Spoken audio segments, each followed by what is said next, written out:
Hello दोस्तों, आज हम देखेंगे आरपीएफ कांस्टेबल परीक्षा 2019 के प्रीवियस ईयर पेपर, जो कि 17 जनवरी 2019 का थर्ड पाली का पेपर है और हमारा सेट नंबर 2 है। तो आइए हम क्वेश्चन नंबर 1 देखते हैं। इनमें से कौन सा विकल्प धूल और हवा की धुरी के कारण प्रकाश के फैलाव की घटना को उजागर करता है? तो आंसर है हमारा टिंडल प्रभाव। क्वेश्चन नंबर 2, निम्नलिखित में से किस समिति को चालू आर्थिक समिति कहा जाता है? तो आंसर है प्राक्कलन समिति। क्वेश्चन नंबर 3, निम्नलिखित में से कौन सा शब्द बैडमिंटन खेल से संबंधित है?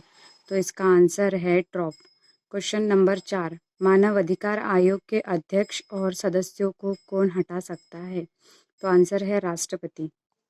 क्वेश्चन नंबर 5, निम्नलिखित में से किस राजवंश ने वेसर शैली के मंदिर वास्तुकला की शुरुआत की है? तो आंसर है चालुक्य राजाओं ने। क्वेश्चन नंबर 6, परमाणु केंद्र में परमाणु संख्या रिक्त स्थान की कुल संख्या होती है? तो हमारा आंसर है प्रोटॉन। क्वेश्चन नंबर 7, किसे सर्वाधिक तन्य धातु कहा जाता है? तो सोने को सर्वाधिक तन्य धातु कहा जाता है क्योंकि हम इसके तार खींच सकते हैं।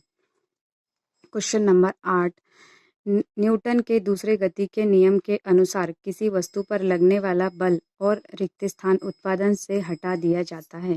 तो इसका आंसर है थर्ड नंबर, पदार्थ और त्वरण से।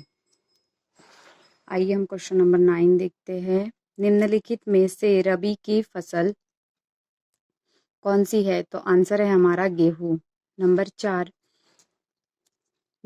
जवादी और शेवराई की पहाड़ियाँ भारत में किस राज्य में स्थित है? तो वह तमिलनाडु राज्य में स्थित है। क्वेश्चन नंबर 11, ध्वनि की गुणवत्ता किसके कारण निर्धारित की जाती है? तो वह आवृत्ति के कारण निर्धारित की जाती है। पाल साम्राज्य का संस्थापक कौन था? तो आंसर है गोपाल। क्वेश्चन नंबर 13, ट्रॉफी के संबंध में MVP शब्द का पूर्ण रूप क्या है? तो उसका आंसर है मोस्ट वैल्यूएबल प्लेयर। थर्ड वाला आंसर है most valuable player. Question number 14, Milind Panho पाठ किससे संबंधित है? तो आंसर है बौद्ध धर्म। तो जो राजा थे मिनांडर और जो बौद्ध भिक्षु थे नागसेन, उनके बीच की जो वार्तालाप है वह मिलिंद पन्नों में लिखी गई है। तो क्वेश्चन नंबर 15, इनमें से किसने भारत के लिए समुद्री मार्ग की खोज की? तो वो किसने की थी? वास्को डी गामा ने। क्वेश्चन नंबर 16, हैंडबॉल खेल के खेल क्षेत्र को रिक्त स्थान कहा जाता है? तो इसे कोर्ट कहा जाता है। क्वेश्चन नंबर 17, पशुपति की आकृति किस काल में मिली है? तो वो हमें मिली है हड़प्पा सभ्यता के काल में। आइए हम अगला क्वेश्चन देखते हैं। क्वेश्चन नंबर 18, निम्नलिखित में से कौन एक हवा से फैलने वाली बीमारी है? तो इसका आंसर है कोविड-19। क्वेश्चन नंबर 19, निम्नलिखित में से कौन तारा पृथ्वी के सबसे निकट है? तो आंसर है प्रोक्सिमा सेंचुरी। क्वेश्चन नंबर 20, सार्वजनिक संपत्ति स्रोत के अति प्रयोग को रिक्त स्थान कहा जाता है? इसे कहा जाता है सार्वजनिक संसाधनों की त्रासदी। क्वेश्चन नंबर 21, संसद के संयुक्त सत्र का संचालन करने के लिए अध्यक्ष के रूप में अनुपस्थित रहते हुए सत्र का संयोजन कौन करता है? तो यहाँ कहा गया है कि जब संसद में जब अध्यक्ष अनुपस्थित रहता है तो उसकी अनुपस्थिति में उसकी अध्यक्षता कौन करेगा? तो उसकी अध्यक्षता लोकसभा का उपाध्यक्ष करेगा। क्वेश्चन नंबर 22, पैरा ओलंपिक में स्वर्ण पदक विजेता वाले पहले भारतीय कौन थे? तो वो थे मरियप्पन थंगावेलु। क्वेश्चन नंबर 23, मूल कोशिकाओं की विभाजन के लिए एक मूल कोशिका को रिक्त स्थान में विभाजित किया जाता है तो उसे 2 समान भागों में विभाजित किया जाता है। क्वेश्चन नंबर 24, नाट्यशास्त्र के लेखक कौन है? तो वो है भरत मुनि।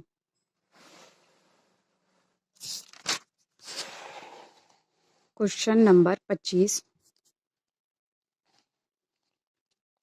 कौन सा अंतर्राज्यीय परिषद मंत्रालय के अंतर्गत आता है? तो वो है गृह मंत्रालय।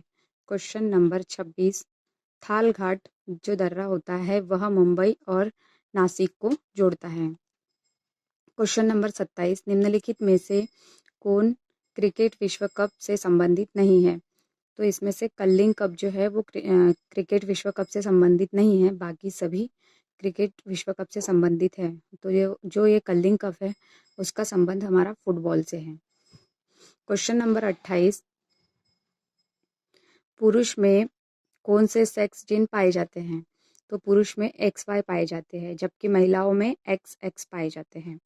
क्वेश्चन नंबर 29, भारत, बेल्जियम और स्पेन में किस प्रकार के संघीय अभ्यास का उपयोग किया जाता है? तो यह किया जाता है संघीय रूप से प्रशासनिक विधि। यह इसका आंसर है। क्वेश्चन नंबर 30, निम्नलिखित में से किसने पाटलिपुत्र शहर की नींव रखी थी? तो वह है उदयन। क्वेश्चन नंबर 31, भारत की आकस्मिक निधि किस अनुच्छेद के तहत आती है? तो वो आती है अनुच्छेद 267 के तहत। क्वेश्चन नंबर 32, नाइजर और जिम्बाब्वे इनमें से किस महाद्वीप में है? तो यह हमारा पड़ता है अफ्रीका महाद्वीप में। क्वेश्चन नंबर 33, राज्य मानव अधिकार आयोग के अध्यक्ष रिक्त स्थान होते हैं? तो इसका आंसर है उच्च न्यायालय के सेवानिवृत्त जो मुख्य न्यायाधीश होते हैं वह इनके अध्यक्ष होते हैं। क्वेश्चन नंबर 34, निम्नलिखित में से अंतिम मौर्य राजा कौन थे? तो वह थे बृहदत्त। अगला क्वेश्चन 35, निम्नलिखित में से कौन एक नदी बंदरगाह है? तो वह है कोलकाता बंदरगाह। क्वेश्चन नंबर 36, इनमें से किस राज्य में मधुबनी चित्रकला प्रचलित है? तो हमारा आंसर है बिहार। बिहार में मधुबनी पेंटिंग जो है चित्रकला वह प्रचलित है।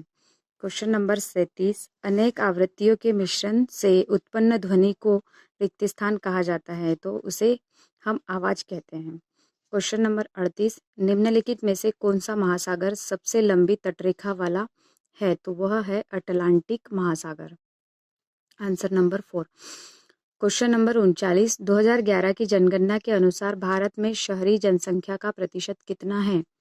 तो शहरी जनसंख्या का जो प्रतिशत है हमारा वह है 31.16%। क्वेश्चन नंबर 40, कौन सा केंद्रीय प्रशासनिक न्यायीकरण मंत्रालय के अधीन आता है? तो वह आता है कार्मिक मंत्रालय। क्वेश्चन नंबर 41, पुरानी जलोढ़ मिट्टी को किस नाम से जाना जाता है? तो यहाँ जलोढ़ मिट्टी जो होती है वो दो प्रकार की होती है, एक पुरानी और एक नई। तो जो पुरानी होती है वह बांगर कहलाती है और जो नई जो रहती है उसे हम खादर कहते हैं। क्वेश्चन नंबर 42 देखेंगे, वृक्षासन योग में क्या स्थिति दर्शाता है? तो वृक्षासन में हम पेड़ की स्थिति को दर्शाते हैं। क्वेश्चन नंबर 43, डोलू कुनीथा रिक्त स्थान किस राज्य में लोक प्रसिद्ध संगीत परंपरा है? तो जो डोलू कुनीथा है यह कर्नाटक राज्य में है।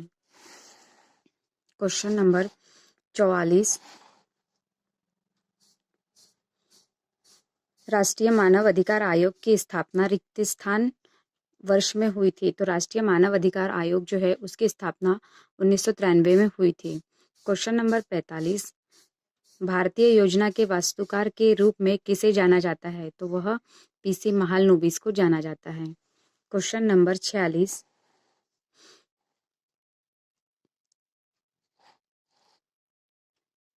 वैसे बाजार को क्या कहते हैं जिसमें कम विक्रेता एवं अधिक खरीदार होते हैं? तो उसे अल्प अधिकार कहते हैं। क्वेश्चन नंबर 47, भारत सरकार रिक्त स्थान के माध्यम से खाद्यान्न खरीदती है? तो जो भारत सरकार है वह भारतीय खाद्य निगम के माध्यम से अपना खाद्यान्न खरीदती है। क्वेश्चन नंबर 48, महात्मा गांधी राष्ट्रीय रोजगार गारंटी योजना जो है वह कब शुरू हुई थी? तो हमारा आंसर नंबर डी है, 2005 में स्टार्ट हुई थी। क्वेश्चन नंबर 49, सिकंदर ने भारत पर किस वर्ष आक्रमण किया? तो आंसर है 326 ईसा पूर्व। और क्वेश्चन नंबर 50 की तरफ चलते हैं, किस विधेयक के बिना सरकार भारत के संचित निधि से पैसा निकाल सकती है? तो वह है विनियोग विधेयक। तो क्वेश्चन नंबर 50 का ऐसा है कि विधेयक के बिना मतलब इस विधेयक के बिना पैसे निकाल सकते हैं विनियोग विधेयक के बिना। ठीक है दोस्तों, अपने 50 क्वेश्चन आज कंप्लीट हुए यहाँ पर और ये दूसरा सेट कंप्लीट हुआ। ठीक है।